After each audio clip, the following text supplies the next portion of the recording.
Warta Lisan online Sabtu dan Minggu tanggal 11 dan tanggal 12 Juli 2020. Salam Bapak Ibu, Saudara-saudari, jemaat Tuhan dimanapun kita berada. Saat ini kami mohon perhatian saudara untuk menyampaikan beberapa warta lisan sebagai berikut. 1. Kapel Ruang Doa GKI Marta Direja tetap terbuka bagi setiap kita yang membutuhkan waktu untuk berdoa secara pribadi. 2. Majelis Jemaat menghimbau agar kita meluangkan waktu untuk berdoa bersama keluarga setiap jam 20 dengan doa malam yang selalu kami kirimkan di grup Warta GKI Marta Direja. 3. Bapak, Ibu, Saudara, dan Saudari dapat memberikan persembahan dengan menggunakan 3 cara yang tersedia.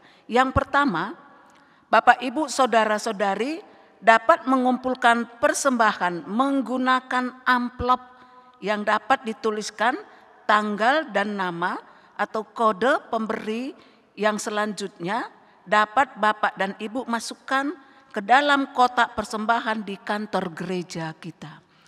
Yang kedua, Bapak, Ibu, Saudara-saudari juga dapat memberikan persembahan dengan cara mentransfer ke rekening bank BCA dengan nomor yang tertera di layar Anda.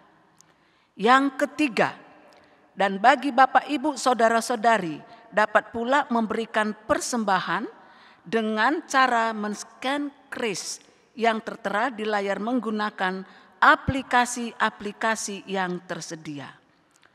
Untuk pemberian persembahan melalui transfer ataupun melakukan scan QR kode, dimohon untuk mengirimkan bukti konfirmasi pemberian persembahan melalui nomor yang tertera di layar Bapak, Ibu, Saudara-saudari.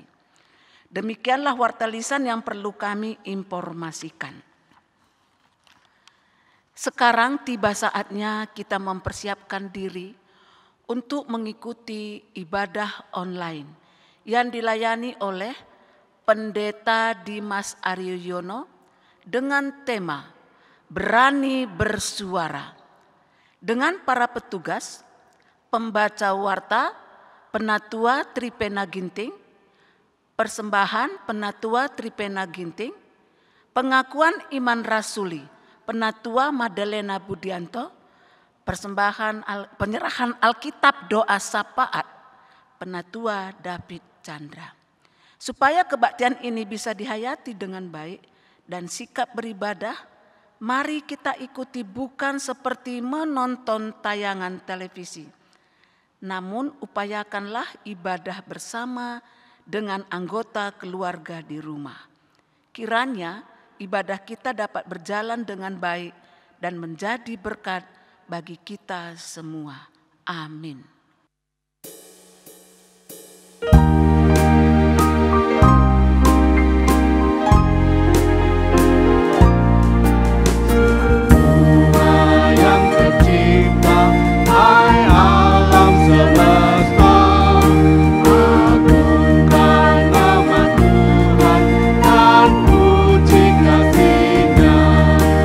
Matahari, bulan, bintang, burung-burung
Jemaat yang dikasihi Tuhan, ibadah pada hari ini berlangsung di dalam nama Allah Bapa, Anak, dan Roh Kudus yang senantiasa mempersatukan kita di dalam kasih-Nya.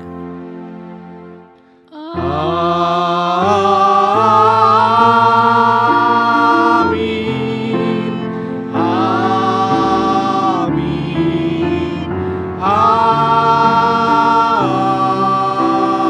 Amin.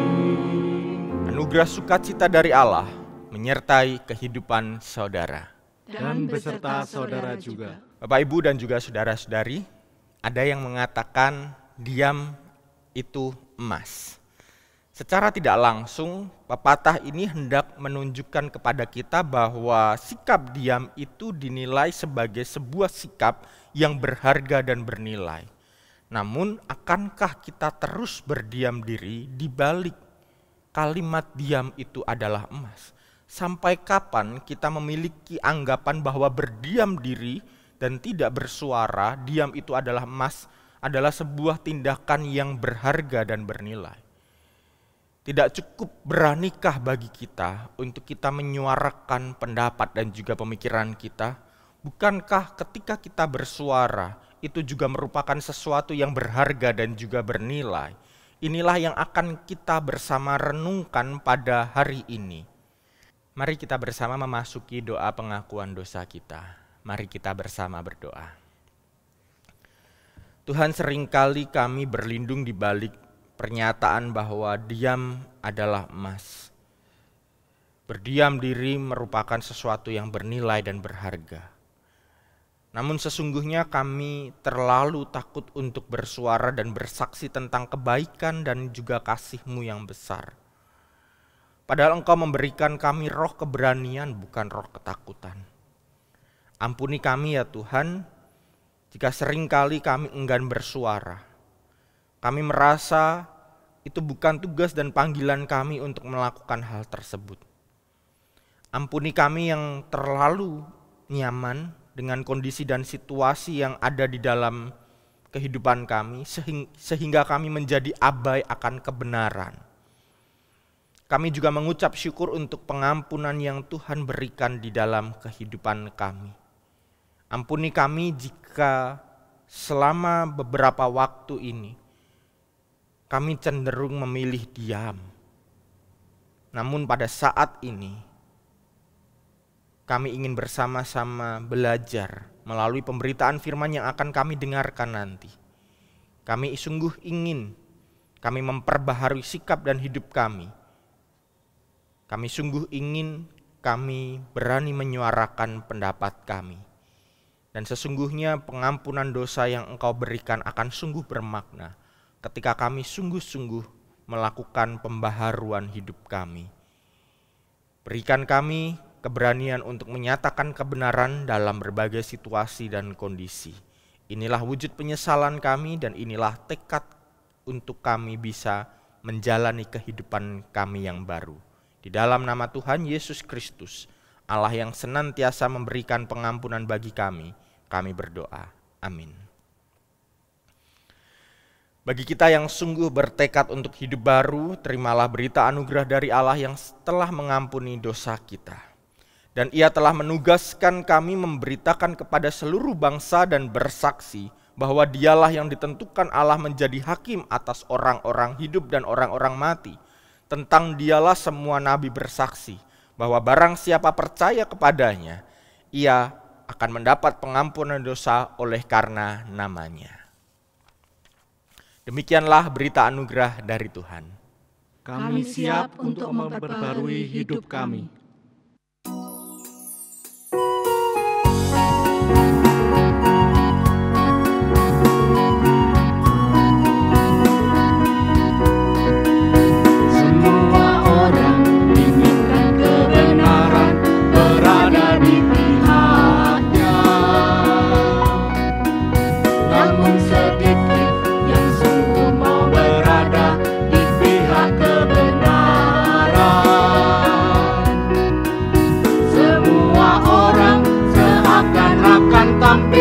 Menjunjung kebenaran, namun sedikit yang sungguh mau berkorban. membela kebenaran.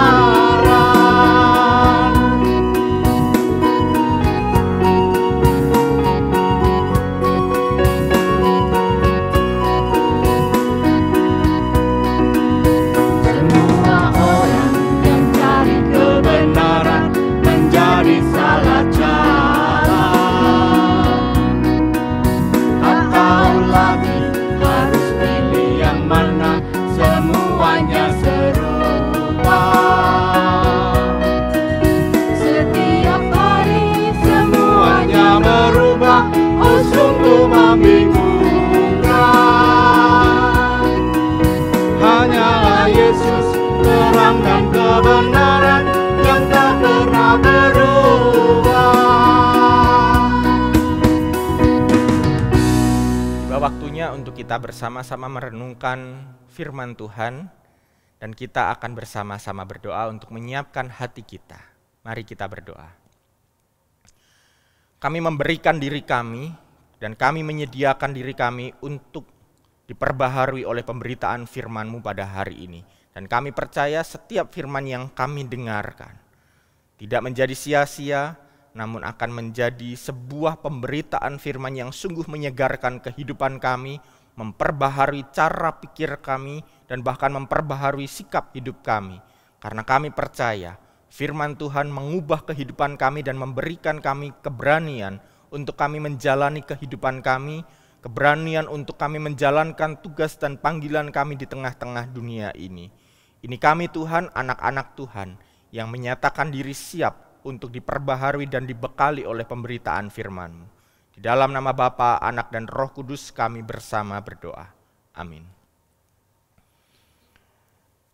Firman Tuhan pada hari ini akan kita ambil dari Injil Tuhan Yesus Kristus menurut Matius, pasalnya yang ke-13 ayat yang pertama sampai dengan yang ke-9.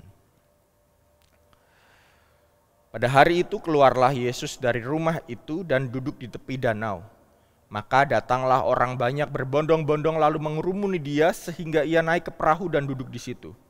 Sedangkan orang banyak semuanya berdiri di pantai. Dan ia mengucapkan banyak hal dalam perumpamaan kepada mereka, katanya, adalah seorang penabur keluar untuk menabur. Pada waktu ia menabur, sebagian benih itu jatuh di pinggir jalan, lalu datanglah burung dan memakannya sampai habis. Sebagian jatuh di tanah yang berbatu-batu yang tidak banyak tanahnya. Lalu benih itu pun segera tumbuh karena tanahnya tipis. Tetapi sesudah matahari terbit, layulah ia dan menjadi kering karena tidak berakar. Sebagian lagi jatuh di tengah semak duri, lalu makin besarlah semak itu dan menghimpitnya sampai mati. Dan sebagian jatuh di tanah yang baik lalu berbuah. Ada yang 100 kali lipat, ada yang 60 kali lipat, ada yang 30 kali lipat. Siapa bertelinga, hendaklah ia mendengar. Jemaat yang dikasihi Tuhan, demikianlah pembacaan firman Tuhan. Berbahagialah setiap kita yang mendengarkan, memelihara dalam hatinya dan melakukannya dalam kehidupan kita hari lepas hari. Haleluya.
Apakah sedang mengira ada kesalahan teknis, Bapak Ibu?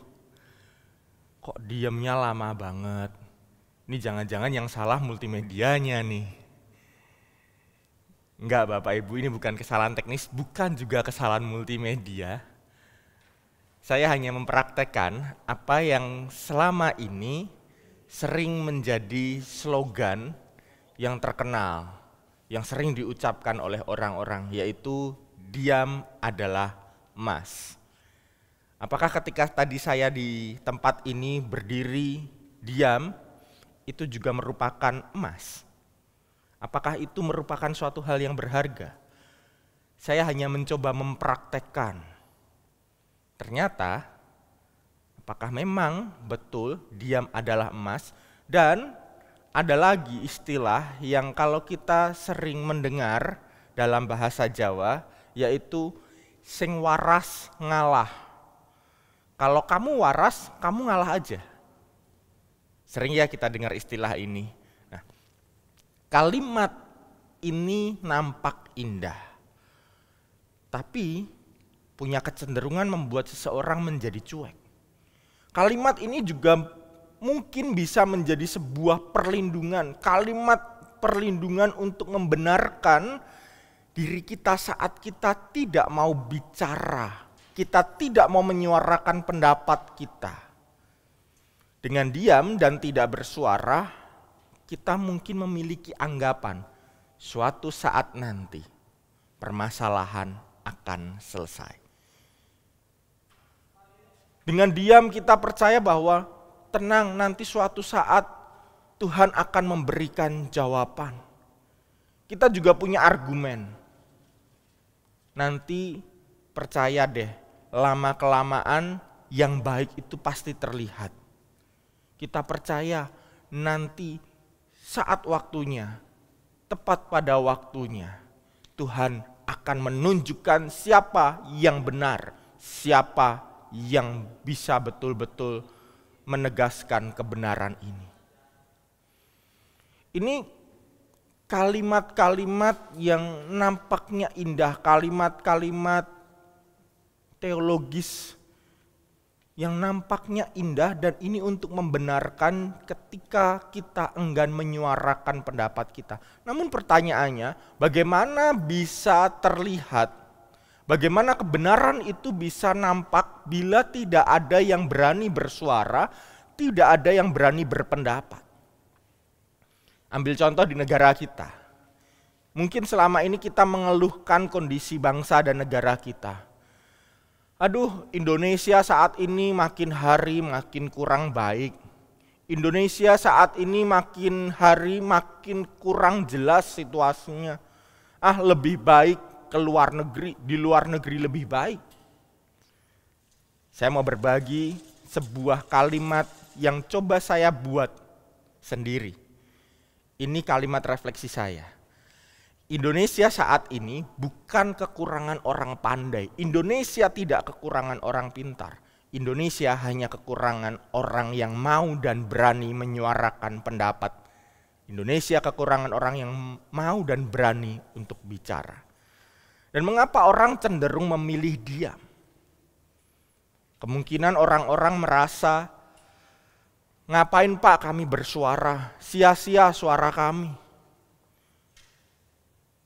Ujung-ujungnya juga nggak didengarkan. Atau alternatif yang kedua, orang cenderung memilih diam karena takut resiko. Nanti bok-bokan ribut. Nanti kalau aku menyuarakan pendapat, situasinya malah jadi kurang baik. Saya mau mengajak kita melihat bersama, berefleksi bersama, diam ini bisa menjadi sebuah bentuk dosa. Kalau biasanya kita sering mendengar istilah, hati-hati gunakan mulutmu, karena dari mulutmu nanti bisa menimbulkan dosa. Saya justru mau berkata, dengan diam itu pun juga bisa menjadi dosa. Kenapa diam bisa menjadi dosa? Tentu ini menjadi pertanyaan bagi kita. Bagaimana mungkin diam bisa menjadi dosa? Ya betul, diam itu bisa menjadi dosa. Kenapa? Karena dengan diam, Diam yang terlalu lama itu akan menumbuhkan sikap apatis. Sikap apatis itu sikap yang cuek, sikap yang tidak mau peduli lagi terhadap situasi yang ada di sekitar. Mau itu benar, mau itu salah, terserah. Terserah, yang penting aku baik-baik saja. Terserah, daripada nanti kalau aku bersuara ribut, takut. Lama-kelamaan itu akan menumbuhkan sikap cuek. Kita tidak lagi peduli terhadap ladang yang Tuhan percayakan kepada kita untuk kita taburi. Kita taburi dengan perkataan kita taburi dengan ucapan-ucapan kita. Tugas kita sebagai seorang penabur justru tidak kita lakukan karena apa? Kita memilih diam dan kita tidak memilih menabur. Ketika di dalam pikiran kita ada banyak hal-hal baik, ada sebuah pemikiran-pemikiran, namun kita enggan untuk menyampaikan, berarti di situ kita tidak menjalankan tugas sebagai seorang penabur. Bacaan hari ini berkisah tentang seorang penabur, perumpamaan tentang seorang penabur. Perumpamaan yang sudah sangat sering kita dengar dan bahkan sering dikhotbahkan. Namun ketika saya membaca teks ini dan kita semua pun pasti paham tentang situasi penabur yang menaburkan benih lalu kemudian ada yang jatuh di berbagai tempat, mungkin muncul pertanyaan. Jangan-jangan penabur ini menabur dengan sembarangan. Kalau penabur ini tidak menabur dengan sembarangan dan sudah dipersiapkan, pasti jatuhnya akan di tempat yang baik. Tapi penabur ini kok malah menabur dan ada yang jatuh di tanah yang bersemak, di tanah yang tidak baik sampai dimakan burung. Apakah penabur ini menabur dengan sembarangan? Pertanyaan itu kemudian bisa kita temukan jawabannya ketika kita bisa melihat bersama konteksnya di saat itu. Di saat itu orang biasanya menabur di akhir musim panas yang panjang. Petani akan pergi ke ladangnya untuk menaburkan benih ke atas tanah. Karena musim panas yang panjang, kita bisa paham tanahnya kemungkinan besar akan menjadi keras. Dan di lahan yang sangat luas tersebut, si penabur ini harus melakukan penaburan benih dalam waktu 1 hari itu. Di saat itu penabur harus menyelesaikan pekerjaan menabur benih itu dalam 1 hari. Artinya penabur itu kemungkinan tergesa-gesa. Tergesa-gesa tapi bukan asal.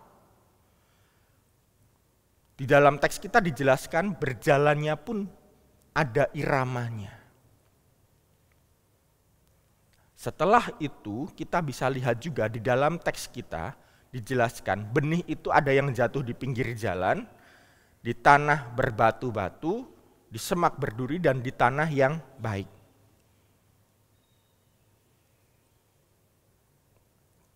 Sekalipun sudah jatuh di tanah-tanah yang bermacam-macam jenisnya tadi dengan berbagai kondisi, kita mau belajar bersama bahwa ada hal-hal yang terjadi di luar kondisi penabur. Ada hal-hal yang terjadi di luar kendali sang penabur itu. Contoh misalnya, penabur itu tidak dapat mencegah burung yang memakan benih yang jatuh di tanah yang kurang baik itu. Tetapi kalau kita mau berpikir lagi, apakah benih yang dimakan oleh burung itu menjadi sia-sia? Toh ternyata tidak juga. Ternyata bisa memberikan kehidupan bagi makhluk hidup yang lain. Ternyata tidak sia-sia. Sekalipun saat itu tanahnya sudah dikelola dengan baik, sudah dipersiapkan, tetapi kemudian jika muncul semak duri, apakah itu masih dalam kendali sang penabur? Sekalipun sudah disiapkan tapi tetap tumbuh, apakah sang penabur bisa kemudian berkata, sudah aku kerjakan dengan baik, sudah aku siapkan, ternyata masih tumbuh semak berduri. Ya sudah, lebih baik aku tidak menabur. Ngapain? Nanti toh juga nggak bertumbuh. Tapi yang dilakukan tetap menabur. di tengah proses menabur itu, toh juga benih ini ada yang jatuh di kondisi tanah yang baik. Dan kemudian dalam teks kita bisa melihat benih yang jatuh di tanah yang baik itu menghasilkan berkali-kali lipat. Di teks kita di Matius 13 ayat 8 dijelaskan, sebagian jatuh di tanah yang baik lalu berbuah. Ingat ada kata sebagian, artinya tidak semua. Tetapi ketika itu jatuh di tanah yang tepat, itu ditaburkan begitu saja dan jatuh di tanah yang tepat, dia kemungkinan besar akan berbuah. Ada yang 100 kali lipat, 60 kali lipat, dan ada yang 30 kali lipat. Artinya yang dilakukan penabur tidak ada yang sia-sia, karena bisa menghasilkan buah yang berkali-kali lipat. Kita mau bersama-sama melihat contohnya dalam kehidupan di masa kini. Saya mau mengajak kita melihat bersama tentang sebuah sejarah. Masih ada yang ingat seorang tokoh yang bernama Kopernikus? Sebelum sampai ke Kopernikus, saya mau tanya dulu. Bumi itu pusat tata surya atau matahari yang merupakan tata surya? Bumi atau matahari? Kalau di hari ini kita berkata matahari yang merupakan pusat dari tata surya dan kemudian bumi ini mengelilingi matahari, maka kita perlu berterima kasih kepada Kopernikus. Karena apa? Jika kita saat itu mengatakan matahari adalah pusat tata surya, kita akan kena hukuman. Kita mau lihat bersama, seorang Kopernikus di saat itu menegaskan bumi itu bukan pusat tata surya. Yang merupakan pusat tata surya adalah matahari. Bumi ini mengelilingi matahari sebagai pusatnya. Nah, pemikiran ini kemudian ditentang oleh gereja di saat itu karena bersifat menggoncang ajaran agama dan tidak sesuai dengan doktrin gereja di saat itu. Kopernikus dikatakan, kamu sesat. Bayangkan, dia menyuarakan sesuatu yang itu merupakan hasil penelitiannya dan itu dikatakan sesat. Apakah kemudian yang dikatakan Kopernikus ini membuahkan hasil? Jika kita melihatnya di masa kini, jelas ada hasilnya. Karena apa? Di pelajaran IPA kita tahu matahari adalah pusat tata surya. Tapi ada orang yang berjuang, rela mengambil resiko seberapapun beratnya untuk menegaskan penelitian ini, bahwa matahari adalah pusatnya, bukan bumi. Akhirnya apa? Akhirnya Kopernikus ini dijatuhi hukuman, bahkan sampai dia meninggal pun pemahaman di saat itu masih belum berubah. Pemahaman yang terjadi masih adalah bumi ini pusat tata surya. Kemudian beberapa puluh tahun setelah itu, Galileo Galilei mendukung pernyataan hasil penelitian Kopernikus tersebut. Apa yang terjadi dalam diri Galileo? Dia pun dituduh melakukan pengajaran sesat. Dampaknya Galileo menjalani hukuman penjara dan tahanan rumah seumur hidupnya. Bayangkan. Galileo tahu bahwa ketika dia menyuarakan ini akan ada resiko besar yang dihadapi, tetapi dia tetap menyuarakan pendapatnya, dia tetap menyuarakan pemikirannya. Karena apa? Galileo yakin akan penelitiannya. Galileo juga percaya bahwa apa yang disampaikan ini sudah merupakan hasil yang telah dia uji selama beberapa tahun. Ternyata butuh waktu yang sangat-sangat lama untuk mengakui dan menerima kebenaran tersebut. Bahkan pernyataan Kopernikus dan Galileo ini pun diterima masih jauh setelah mereka meninggal. Buah itu pun tidak dapat mereka nikmati. Siapa yang menikmati? Orang-orang yang hidup setelah masa mereka. Bisa kita bayangkan, Bapak Ibu, seandainya mereka di saat itu tidak berani bersuara, mereka tidak berani berbicara, mereka tidak menaburkan apa yang menjadi pemikiran mereka. Mungkin saat ini kita masih dengan pemandangan kita bahwa bumi adalah pusat tata surya. Dalam contoh kehidupan sehari-hari, kita juga perlu berani menyuarakan pendapat kita dalam relasi antar pasangan, dalam rumah tangga kita juga. Ada yang berkata, ya sudahlah kalau seperti itu, saya tak diam saja. Sing waras ngalah. Apakah dengan diam itu bisa menyelesaikan permasalahan? Apakah kemudian ketika kita diam, permasalahan langsung selesai begitu saja? Apakah ketika kita diam, orang yang ada di rumah kita, pasangan kita contohnya, bisa mengerti perasaan kita, pikiran kita?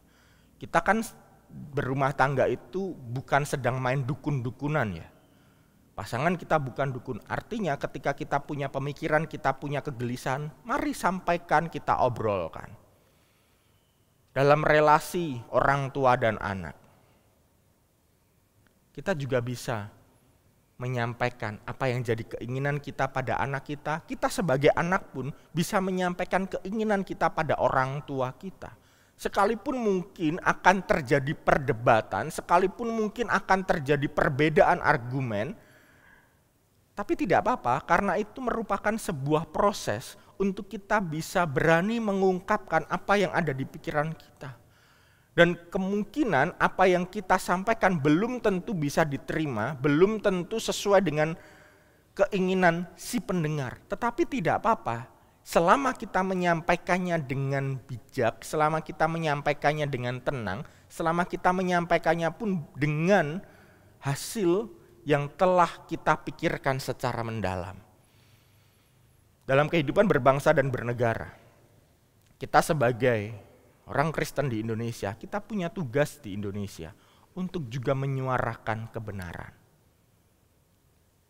Daripada kita hanya mengeluh dan kita mengutuki Indonesia, tapi kita mengagung-agungkan bangsa lain, lebih baik kita menyuarakan pemikiran-pemikiran kita untuk membangun Indonesia.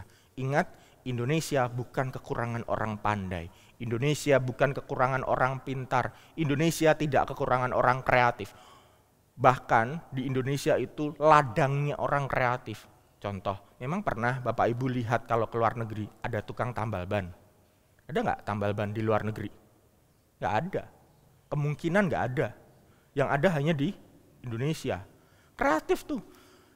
Tahu bannya bocor, ini karet, gimana caranya ditambah, bisa dipakai lagi. Itu baru contoh.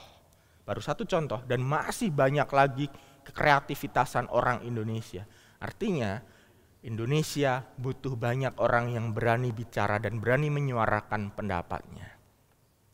Dari sini kita bisa bersama-sama melihat pertumbuhan itu dapat terjadi bila ada benih yang ditabur. Kalau tidak ada benih yang ditabur, bagaimana ada sebuah pertumbuhan? Mula-mula harus ada yang menabur. Perubahan ke arah yang lebih baik itu pun dapat terjadi bila ada suara-suara yang kita gaungkan, ada pemikiran-pemikiran yang kita sampaikan. Bila kita kemudian memilih diam, jangan kemudian kita menyalahkan situasi yang tidak berubah dan berbuah. Artinya dari sini saya mau menawarkan sebuah quotes lagi. Kalau kita seringnya mendengar kata-kata sing waras ngalah, kali ini saya membuat sing waras ojo ngalah. Suarakan pendapat kita, taburlah apa yang menjadi benih-benih di dalam pemikiran kita. Dan ini yang bisa kita refleksikan bersama. Setiap hal yang disampaikan dengan bimbingan dan penyertaan Roh Kudus tidak akan pernah ada yang sia-sia. Mungkin saat ini belum nampak hasilnya atau buahnya. Namun percayalah, suatu saat nanti di waktu yang tepat, setiap perkataan yang pernah ditaburkan akan berdampak bagi lingkungan atau bahkan bagi seseorang yang pernah mendengar perkataan yang kita taburkan. Teruslah menabur dengan perkataan-perkataan kita yang membangun. Tuhan memberkati setiap perkataan kita. Amin. Mari kita berdoa. Kami bersyukur Tuhan memberikan kami mulut untuk kami bisa menaburkan benih-benih yang membangun kehidupan, benih-benih yang nantinya akan dapat bertumbuh dan bahkan berbuah, dan bahkan bisa dinikmati oleh banyak orang. Kami percaya mungkin saat ini apa yang kami taburkan belum tentu terlihat hasilnya dalam waktu yang cepat, dalam waktu dekat. Namun kami percaya ketika kami menabur, kami perlu mempercayakan apa yang kami tabur tersebut di dalam tangan pemeliharaan Allah. Allah yang memberikan pertumbuhan untuk setiap hal yang telah kami tabur. Dan kami percaya pertumbuhan itu dapat terjadi di waktu yang tepat dan dengan cara yang tepat. Tugas kami adalah menabur dengan perkataan-perkataan kami. Dan kami percaya setiap hal yang kami taburkan tidak akan ada yang sia-sia. Di dalam nama Bapa, Anak, dan Roh Kudus, kami siap untuk menjadi penabur-penabur benih. Benih-benih yang menghidupkan kehidupan di sekitar kami. Amin.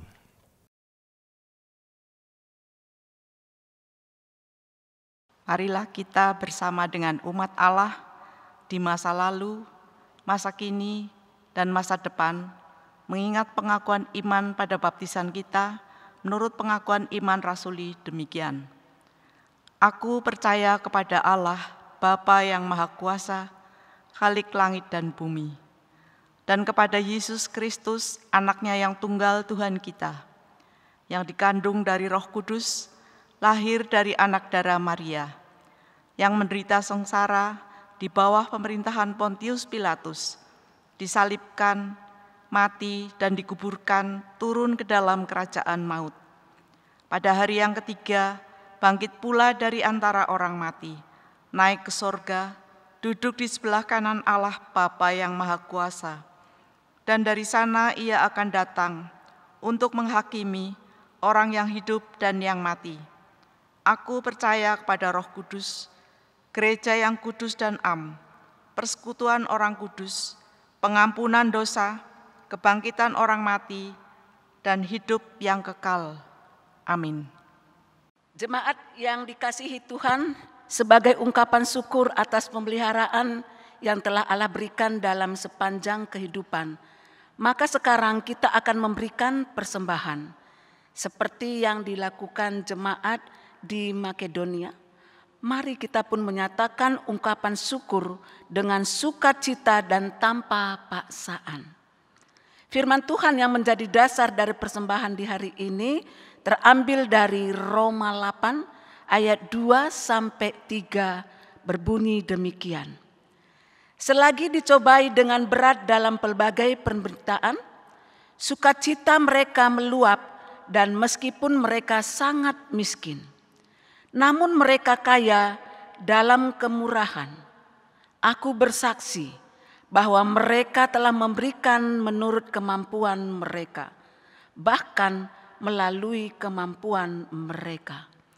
Mari kita memberikan yang terbaik buat Tuhan.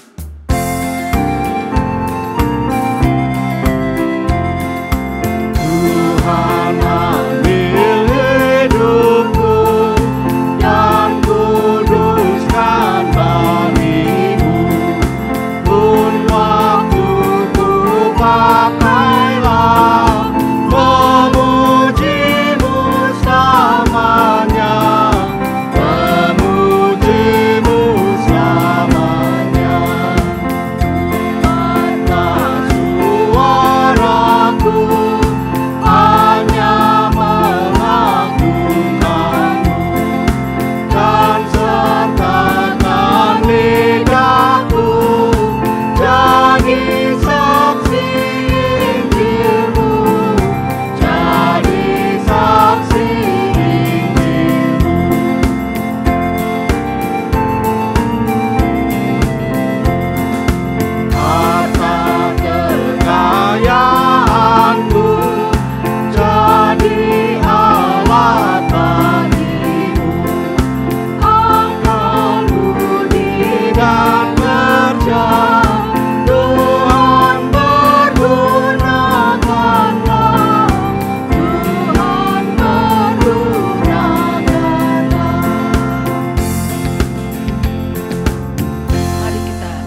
Ya Tuhan Allah, Engkau adalah sumber dari segala yang baik dan indah dalam kehidupan kami.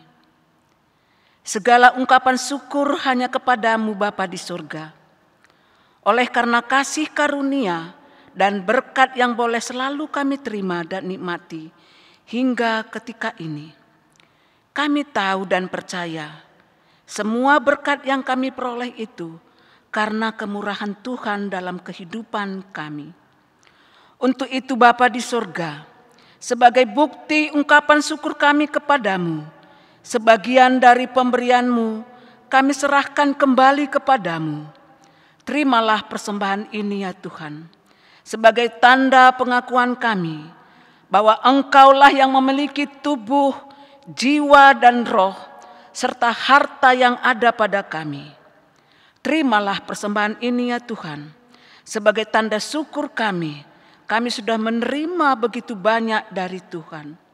Terimalah persembahan ini ya Tuhan, sebagai tanda iman, sebab kami percaya Engkau menjamin masa depan dan mencukupkan segala kebutuhan kami. Sehingga kami tidak perlu khawatir untuk memberi, berbagi dan berkorban. Dan ajarkanlah kami terus untuk tahu mengucap syukur dalam segala hal, terutama tahu mempersembahkan tubuh kami yang hidup ini kepadamu. Berkati persembahan ini Tuhan, berkati kami semua Bapa di sorga, berkati pekerjaan kami, berkati usaha kami Bapa, agar semua ini dapat kami persembahkan untuk kemuliaan nama Tuhan. Inilah Tuhan doa persembahan kami. Terimalah Tuhan persembahan kami ini. Kami gunakan untuk perluasan gereja-Mu di tempat ini. Dalam nama Yesus kami sudah berdoa dan mengucap syukur. Tuhan Yesus, kami mengucap syukur dan terima kasih atas berkat pertolongan-Mu, sehingga kami boleh menikmati hari-hari kami dengan penuh sukacita.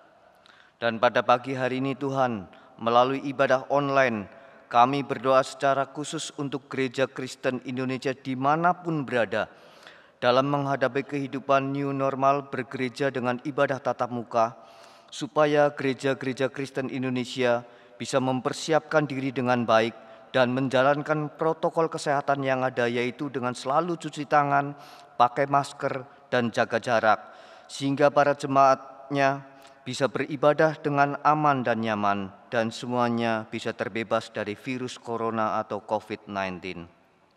Dan kami juga berdoa untuk bangsa Indonesia supaya cepat dipulihkan dari keterpurukan ekonomi. Maka dari itulah pakailah para pemimpin bangsa negeri kami ya Tuhan, mulai dari Bapak Presiden, para menteri, dan para pemimpin daerah masing-masing, supaya mereka diberikan kesehatan, kekuatan, sehingga mereka mampu menjalankan tugas sesuai dengan sumpah jabatannya masing-masing, sehingga bangsa Indonesia boleh bangkit dari keterpurukan ekonomi. Inilah doa permohonan kami yang kami naikkan hanya di dalam nama Tuhan Yesus Kristus. Amin. Bapak, Ibu, dan juga saudara-saudari, banyak hal yang dapat kita refleksikan dalam kehidupan ini. Banyak pengalaman yang juga bisa kita bagikan, dan juga banyak pemikiran yang ada di dalam pemikiran kita yang juga bisa kita bagikan. Banyak kisah-kisah tentang Allah yang orang lain juga perlu tahu. Inilah tugas dan panggilan kita untuk menyuarakan kebenaran dan juga kasih Allah. Di tengah dunia yang serba cuek, beranilah untuk bersuara sehingga kasih Yesus tersampaikan kepada setiap orang.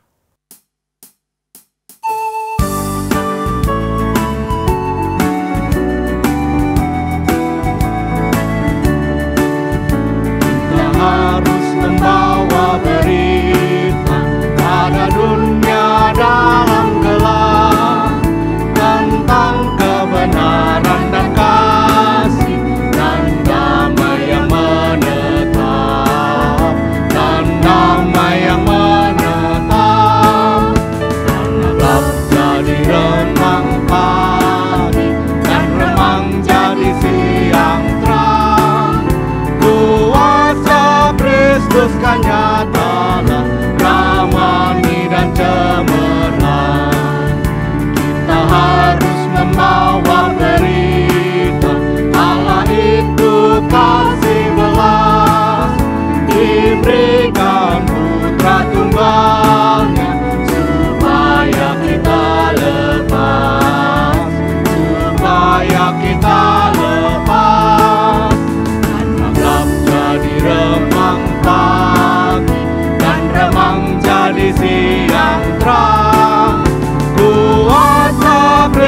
Kristus kan nyatalah ramani dan cemerlang.